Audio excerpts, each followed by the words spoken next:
Hi friends, நம்ம பார்த்தீங்கன்னா already video போட்டிருந்தோம். இது பார்த்தீங்கன்னா ரெண்டுமே டெக்ஸ்மோ மோட்ரு, சரிங்களா? ரெண்டுமே 6 HP. ஆல்ரெடி வீடியோ போட்டிருந்தோம். இது வந்து ஓல்டு டைப்பு, நர்லிங் தேஞ்சு போயிருந்தேன்.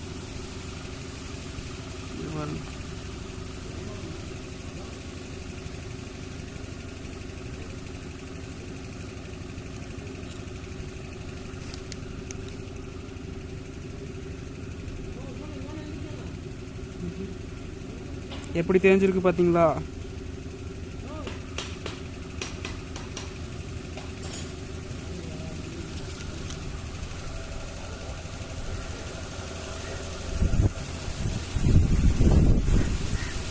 ஃப்ரெண்ட்ஸ், இது நாம் அடுத்து இது வந்து லேட்டஸ்ட் டைப்பாக பண்ணிவிட்டு உங்களுக்கு வீடியோ போட்டு காட்டுற பாருங்கள் ஃப்ரெண்ட்ஸ்.